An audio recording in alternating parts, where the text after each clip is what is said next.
look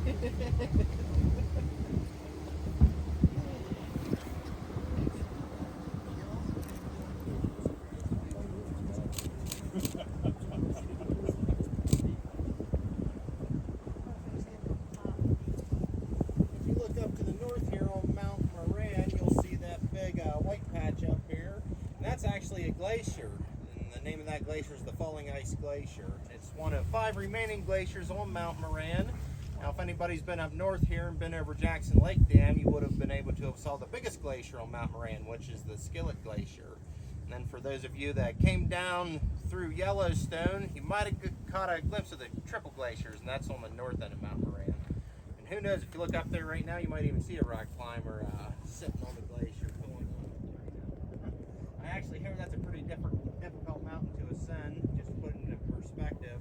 A plane actually crashed up on the northern end of Mount Moran back in the early 1950s, and the debris from that plane crash is still up there to this day. So these mountains can be pretty unforgiving. That's one of 2 plane crashes that happened around here.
There's a waterfall right there. Yeah.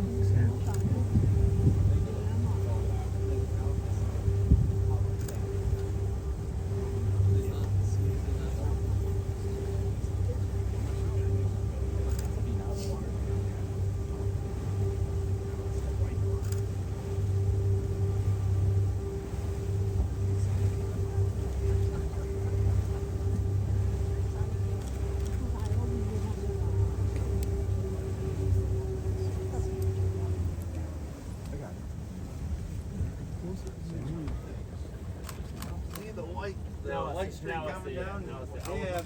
Yeah, you can get a better view of the ribbon cascade right here coming down. It reappeared due to the 2 days of rain and snow we got here a week ago. That water will actually flow out right over here. I'm going to drive over by and show all of you something else cool around here. But what usually catches most people's attention around here is our cathedral group of mountains. That peak over to the left is Tetons Mountain. The most snow-covered one to the right is Mount Owen, and standing right in between them is the Grand Teton itself, standing at 13,770 feet elevation. Now, I don't know how many people are climbing up the Grand Teton, probably not too many this time of year with the snow starting to fall. However, if you were here this time of year in July and August, you could probably look up on top of the Grand Teton right now and see some successful rock climbers standing on top of it after a successful ascension. And believe it or not, the first ascension of the Grand Teton was apparently made back in 1872 by two men that were part of that Hayden expedition. And then a second ascension was again made in 1898 by a man named William Owen, and that's how Mount Owen got its name. And he somehow got credit for making the first ascension of the Grand Teton, I think through some political lobbying through the state of Wyoming, something like that. So the one right in front of us is Tiwanaku? The closest one? Yes, the one over on the left, and that's the one. That's the peak you can predominantly see around most of Jenny Lake here.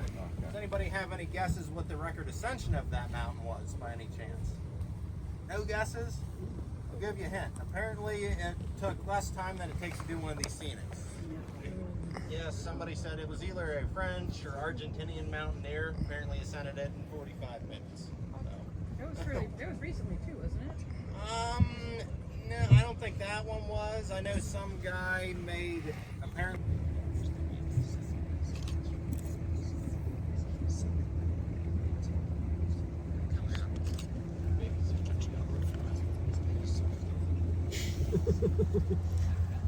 That's right. I mean, I don't know. I mean, isn't that the point? Is to do it the easiest way? Yeah. 3 days earlier, he just dropped ropes. Now that way. Well, there's usually 6 lines anyway.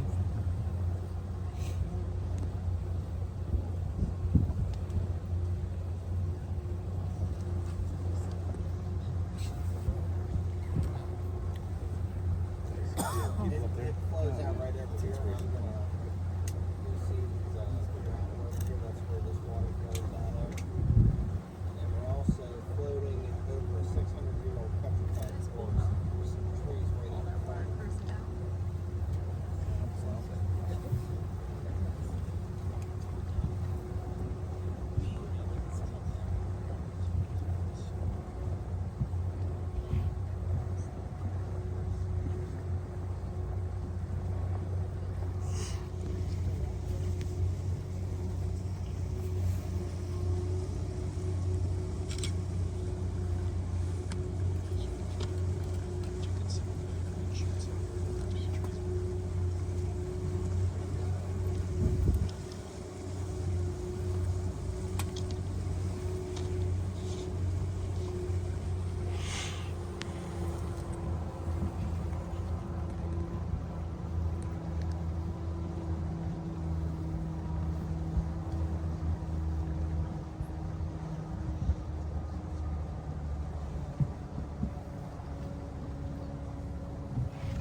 Yeah, there's not much right now. Like I said, in the springtime, it's roaring. Oh, it's definitely cascades down. And this is actually where the water from the Ribbon Cascade flows into the lake here. If you take a look into the water, there's actually one right here. We're actually floating over a 600-year-old petrified forest right now.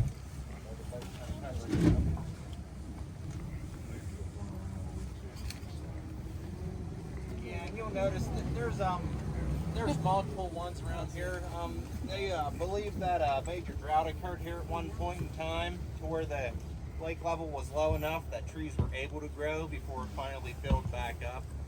But yeah, and sometimes some of these it looks like we're going to hit them with the boat, but they're still far enough under the water that we don't end up doing it. There's actually another one right out in front of us here, if you look over there. And I heard that scuba divers actually went down, swam around these trees before, and apparently still found birds' nests and eagles' nests down there. They're still in them to this day, 600-year-old. We can spot more of them trees, but this is mainly what we do every day, starting May 15th, clear to the end of September. We on regular, when on a daily basis shuttle thousands of people across here. And the main destinations they go to see are the hidden waterfalls, which are a half-mile up into the canyon from the boat dock here. And then another half-mile from Hidden Falls, you can find yourself about 420 feet above the lake, up on Inspiration Point. You can see a bunch of people up there right now, getting inspired. Oh yeah, I see him up there, buddy. Come back down, get in line, take a boat ride. It happens every day. Yeah, with the exception of these hour-long scenic cruises, this is what we mainly do on a regular basis all summer long. How many people are you doing a day? Oh, probably a couple thousand. I mean, we keep track of everything, so I could definitely add up. Actually, right back there, I just spotted another one of our trees. It's way down in there. It's kind of hard to see that one.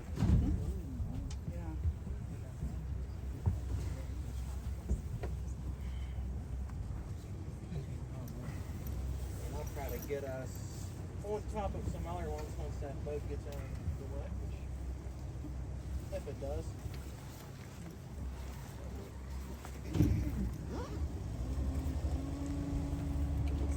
I'm gonna cut them in. I'll get in my field.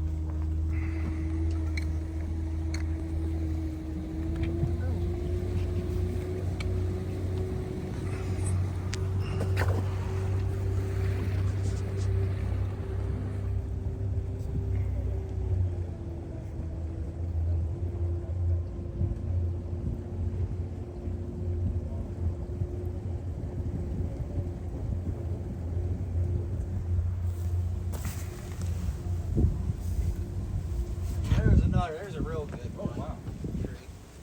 See, it almost looks like we're gonna hit it with the boat there.